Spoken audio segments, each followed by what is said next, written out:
दोस्तों आज की वीडियो में आपको सिखाऊंगा कि एक स्टार्टर का पैनल बनाने के लिए बेसिकली किन किन कंपोनेंट्स का रिक्वायरमेंट होता है, किस तरीके से इन सभी कंपोनेंट्स के कनेक्शन किए जाते हैं। एक दोस्त का बहुत दिनों से कमेंट आ रहा था जो मैं आपको यहाँ दिखा रहा हूँ। आप चाहें तो आप भी मुझे कमेंट कर सकते हैं। जिस भी टॉपिक पर आपको वीडियो चाहिए मैं कोशिश करूँगा कि आपके कमेंट को पढ़ करके बहुत जल्द उस पर वीडियो बनाने की कोशिश करूँ। आप देखेंगे कि यहाँ मैं एक स्टार डेल्टा स्टार्टर का पैनल बना रहा हूँ। चाहे आप ड्यूअल स्टार्टर का पैनल बनाएं या फिर आप स्टार डेल्टा स्टार्टर का पैनल बनाएं, जो वर्किंग प्रिंसिपल रहेगा वो सबका सेम रहेगा। एक पैनल बनाने के लिए बेसिकली हमारे 3 सेक्शन होते हैं। पहला सेक्शन हमारा ऑपरेशन सेक्शन होता है, जिसके अंदर हमारा पावर एमसीबी, कॉन्टैक्टर्स, कॉन्टैक्टर के ऊपर लगने वाला add on block, overload relay, timer, और इसके बाद हमारा जो आप इधर देखेंगे एनओएनसी के पुश बटन एंड एक सेलेक्टर स्विच, ये आपका ऑपरेशन सेक्शन का हिस्सा है। इसके बाद जो दूसरा एक पैनल का सेक्शन होता है जिसको मेजरमेंट सेक्शन बोलते हैं, जिसके अंदर आपका voltage meter, ampere meter selector switch, voltage meter selector switch and current transformer. आप देखेंगे मेरे पास यहाँ एक करंट ट्रांसफार्मर है। बेसिकली हमें 3 सीटी का रिक्वायरमेंट होता है अपना R/B में लगाने के लिए, R/B का एम्पियर देखने के लिए। जो थर्ड सेक्शन होता है वो हमारा सेफ्टिफिकेशन होता है, जिसके अंदर हमारा control MCB, single phase preventer या फिर आप इसको फेज फेलर रिले या फिर आप इसको वोल्टेज मॉनिटरिंग रिले बोलते हैं। इसके बाद जो हमारा सेफ्टिफिकेशन में होता है वो इंडिकेटर होता है। ये बेसिकली 3 सेक्शन होते हैं। अब प्रॉपर तरीके से मैं इन सबके कनेक्शन करके दिखाऊंगा। पहले हम ऑपरेशन सेक्शन में कनेक्शन कर लेते हैं। तो दोस्तों ऑपरेशन सेक्शन के लिए हम यहाँ पावर एमसीबी को छोड़ देते हैं। यहाँ पर मैंने कुछ लगा दिया था क्योंकि ये ऐसे लुढ़क रहा था। तो ये जो कंपोनेंट्स हैं, बाकी इन कंपोनेंट्स को हटा करके पहले हम ऑपरेशन सेक्शन में जो पार्ट हैं उन सब का कनेक्शन कर लेते हैं। दोस्तों बाकी के कंपोनेंट्स मैंने यहाँ से हटा दिए हैं। आप देखेंगे कि जो पावर एमसीबी है इसके नीचे मैंने R/B तीनों फेज कनेक्ट कर लिए हैं। अब इस एमसीबी के ऊपर वाले पॉइंट से सप्लाई को आउट करेंगे और इसको लेकर के जाएंगे जो हमारा मेन कॉन्टैक्टर है इसके अंदर। तो जो R/B 3 तार हैं, तीनों तार को मेन कॉन्टैक्टर के अंदर लेकर जाएंगे, लेकिन उससे पहले हमें अपना सीटी का कनेक्शन करना है। अब सीटी का कनेक्शन करना कैसे है, कुछ इस तरीके से सीटी के अंदर वायर डालेंगे और उसके बाद ले जा करके R फेज को हम यहाँ कॉन्टैक्टर में कनेक्ट कर देंगे। लेकिन सीटी के अंदर वायर डालने से पहले हमको ये देखना है कि सीटी में किस साइड से डालना है। तो आप देखेंगे यहाँ सीटी पर P2 लिखा है और दूसरी साइड में आप देखेंगे P1। तो P1 हमारा प्राइमरी साइड होती है। सीटी में ऑलवेज हम प्राइमरी साइड से वायर को एंटर करके और इधर P2 साइड से आउट करके अपना कॉन्टैक्टर के अंदर लेकर के जाते हैं। अब जो दोस्तों हमारा सेलेक्टर स्विच है उसका कनेक्शन करना भी समझा देता हूँ आपको, जो कि बहुत आसान है। आप देखेंगे तो यहाँ मेरे पास एक सेलेक्टर स्विच है जो एम्पियर मीटर सेलेक्टर स्विच है। इस नॉब को घुमा करके हम किसी भी फेज के अंदर अपना एम्पियर चेक कर सकते हैं अपना एम्पियर मीटर के अंदर। एम्पियर मीटर के ऊपर आप देखेंगे बैक साइड में 2 टर्मिनल होते हैं और इधर जो हमारा एम्पियर मीटर सेलेक्टर स्विच है इसके पीछे भी आप देखेंगे तो यहाँ 2 टर्मिनल हैं, एक ए इधर है और दूसरा ए इधर है। तो हमें करना क्या है, इस एम्पियर मीटर के यहाँ ए वाले दोनों पॉइंट से एक एक तार उठाएंगे और इस एम्पियर मीटर के बैक साइड में 2 पॉइंट हैं वहाँ कनेक्ट कर देंगे। और जो आप इस सेलेक्टर स्विच में R/B 3 पॉइंट देख रहे हैं, इधर R, B और बाई, इन तीनों पॉइंट पर जो सीटी का 2 पॉइंट ऊपर वाले होते हैं, जैसा मैं आपको दिखाऊं, यहाँ 2 पॉइंट हैं सीटी के ऊपर, एक S1 होता है और एक S2 होता है। मान लीजिए हम पहला सीटी जिसके अंदर से हम R फेज निकाल रहे हैं, इसके S1 से सप्लाई उठा करके इस सेलेक्टर स्विच के R वाले पॉइंट पर लगा देंगे। एज इट इज जो हम दूसरा सीटी लगाएंगे उसके भी S1 से उठा करके B पर लगा देंगे, तीसरे सीटी के S1 से उठा करके बाई वाले पॉइंट पर लगा देंगे। अब जो हमारे तीनों सीटी का एक पॉइंट बचा S2, इन तीनों को शॉर्ट करके, मतलब तीनों को एक दूसरे में लूप करके जो एक तार बनेगा उस एक तार को ले जा करके इस ए वाले पॉइंट पर कनेक्ट कर देंगे। इस तरीके से हम सीटी का कनेक्शन करते हैं। इसी तरीके से जो हमारा वोल्ट मीटर है हम इसका कनेक्शन करेंगे। आप देखेंगे तो वोल्ट मीटर सेलेक्टर स्विच है, ये ऑफ पोजीशन पे है।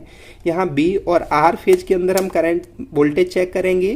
तो इसका कनेक्शन करने के लिए भी आप देखेंगे सेलेक्टर के स्विच के पीछे 2 पॉइंट हैं बी वाले, जैसा आप देख सकते हैं। एक बी पॉइंट इधर है और दूसरा बी पॉइंट इधर है। तो इन दोनों पॉइंट से एक एक तार उठाएंगे और इस वोल्टेज मीटर के पीछे वाले दोनों पॉइंट पर कनेक्ट कर देंगे और तीनों फेज से एक तार यहाँ से उठा करके एमसीबी से और इसको ले जा करके इस वोल्ट मीटर सेलेक्टर स्विच के आर बाई बी पॉइंट पर कनेक्ट कर देंगे। तो प्रॉपर तरीके से मैं दोस्तों पहले आपको एनिमेशन से ये कनेक्शन करके दिखा देता हूँ, उसके बाद हम प्रैक्टिकल समझ लेंगे। दोस्तों स्टार्टर के अंदर सीटी का कनेक्शन करना बहुत आसान है। मैं यहाँ सीटी आपको थोड़ा सा जूम करके दिखा देता हूँ। जैसा कि आप देख सकते हैं हर एक सीटी के ऊपर S1 और S2 2 पॉइंट होते हैं। जैसे यहाँ आप देखेंगे इसके ऊपर भी S1 S2 है, इसके ऊपर भी। अब हम क्या करते हैं, अपना अमीटर सेलेक्टर स्विच के लिए इस एक पॉइंट को तीनों को लूप कर देते हैं। आप चाहो तो S1 को S1 के साथ लूप कर सकते हो, आप चाहो तो S2 को S2 के साथ लूप कर सकते हो। और इन तीनों को लूप करने के बाद जो एक वायर आएगा उसको हम अपना अमीटर सेलेक्टर स्विच के ए वाले पॉइंट पर कनेक्ट कर देते हैं और तीनों से हम आर बाई बी 3 यहाँ से तार को आउट करके अमीटर सेलेक्टर स्विच के पीछे जो मैंने आपको आर बाई बी पॉइंट दिखाए थे वहाँ लगाएंगे। तो हम कनेक्शन कर लेते हैं पहले पावर डायग्राम। अपना एमसीबी, आपको एमसीबी भी थोड़ा जूम करके दिखा देता हूँ। आप देखेंगे यहाँ मैंने 3 पोल का एमसीबी यूज किया है, जिसके इनपुट पर आर बाई बी तीनों फेज हैं। आउटपुट से हम आर बाई बी तीनों फेज को आउट करके सीटी के अंदर से निकालते हुए ले जाएंगे। आप देखेंगे सीटी के अंदर से निकालते हुए वायर हम ले जा करके अपना मेन कॉन्टैक्टर के ऊपर कनेक्ट कर देंगे। अब मेन कॉन्टैक्टर के बाद में डेल्टा कॉन्टैक्टर, स्टार कॉन्टैक्टर का कनेक्शन कैसे किया जाता है, यहाँ मैं एक इमेज दिखा देता हूँ आपको। इस इमेज को आप डिस्क्रिप्शन से डाउनलोड कर सकते हैं पीडीएफ फाइल में और इसको देख करके अपना स्टार डेल्टा का कनेक्शन कर सकते हैं। फिलहाल तो मैं आपको प्रैक्टिकल समझाऊंगा, तो मैं सिर्फ यहाँ दिखा रहा हूँ। अब अपना सीटी का कनेक्शन कर लेता हूँ। तो अभी के केस में मैं सीटी के S2 वायर से एक पॉइंट आउट करूँगा और इसको ले जा करके अमीटर के ए वाले पॉइंट पर कनेक्ट कर दूँगा। अब जो मेरे दूसरे सीटी हैं, मैं थोड़ा सा ऐसे जूम करके दिखाऊँ, इन दूसरे सीटी के S2 से एक तार निकाल करके इसी वायर के अंदर मैं लूप कर दूँगा। तो यहाँ दूसरा वाला सीटी से लूप कर दिया है और तीसरा वाला सीटी के S2 पॉइंट से भी इसी तार में मैंने लूप कर दिया है।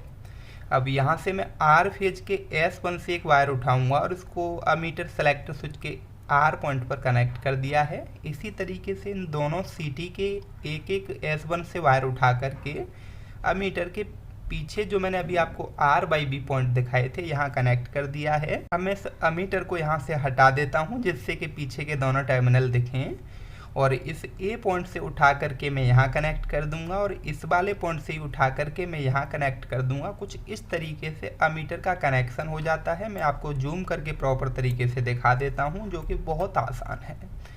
अब हम अपना वोल्ट मीटर का कनेक्शन कर लेते हैं। वोल्ट मीटर का कनेक्शन करने के लिए जो हमारा एमसीबी है, इसके ऊपर वाले पॉइंट से आर पॉइंट से वायर उठा करके हम वोल्ट मीटर सेलेक्टर स्विच के पीछे आर पॉइंट पर कनेक्ट कर देंगे, as it is Y and as it is B. अब इस वोल्ट मीटर को ऊपर से हटा के मैं दिखाऊं तो ये जो वोल्ट मीटर सेलेक्टर स्विच के पीछे 2 पॉइंट हैं, इन दोनों से एक वायर उठा करके हम यहाँ कनेक्ट कर देंगे। कुछ इस तरीके से हम वोल्ट मीटर और अमीटर का कनेक्शन करते हैं। वोल्ट मीटर को भी थोड़ा सा मैं आपको जूम करके दिखा रहा हूँ। कुछ इस तरीके से कनेक्शन करेंगे और फिर से हम प्रैक्टिकल कनेक्शन समझ लेते हैं। जिस तरीके से दोस्तों मैंने आपको एनिमेशन में समझाया, एज इट इज यहाँ कनेक्शन किए हैं वो मैं आपको समझा देता हूँ। ये 3 पोल पावर एमसीबी है। एमसीबी के ऊपर से ये मैंने 3 वायर को आउट करके जो आप देखेंगे कि सेलेक्टर स्विच के एक बी पॉइंट पर लगा दिया है। मैं सेलेक्टर स्विच को आपको दिखाऊं और इधर 2 तार मैंने आर और बाई पर लगा दिया है। अब इसके बी वाले दोनों पॉइंट से एक एक तार को आउट किया और इसको वोल्ट मीटर के इधर वाले दोनों पॉइंट पर लगा दिया है। कुछ इस तरीके से हम वोल्ट मीटर का कनेक्शन करेंगे। एज इट इज एमसीबी से यहाँ R Y B 3 phase out हो रहे हैं। मेरे पास एक सीटी है तो मैंने सीटी के P1 साइड से वायर को एंटर किया है और इसको ले जा करके मेन कॉन्टैक्टर के अंदर लगा दिया R/3 पॉइंट। इस सीटी के अंदर से वायर निकाला है। मेरे पास एक सीटी है, आपके पास 3 सीटी होंगे तो एज इट इज इन दोनों वायर के अंदर भी आपको सीटी का कनेक्शन करना है। और इसके बाद देखेंगे इस सीटी का S1 और S2। अभी हमने S1 और S2 से 2 तार लेकर के गए हैं। ये हमने R फेज में सीटी लगाया है तो इसका एक पॉइंट हमने इधर R फेज पर कनेक्ट कर दिया है और दूसरा वाला पॉइंट आप देखेंगे इसके A पॉइंट पर कनेक्ट कर दिया है।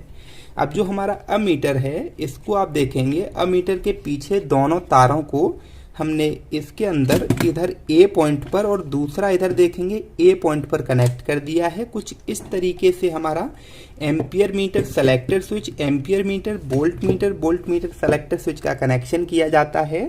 अब इसका हम कनेक्शन समझ लेते हैं कि इस मेन कॉन्टैक्टर के साथ में हमारा फेज फेलर रिले का कनेक्शन कैसे होगा। तो फेज फेलर रिले का कनेक्शन हमेशा इनपुट साइड में किया जाता है। जो हमारा मेन कॉन्टैक्टर के इनपुट में R/V फेज आए हैं, यहीं हम इस फेज फेलर का भी कनेक्शन कर देंगे। तो आप देखेंगे कुछ इस तरीके से हम फेज फेलर रिले का कनेक्शन करते हैं मेन कॉन्टैक्टर के इनपुट साइड में।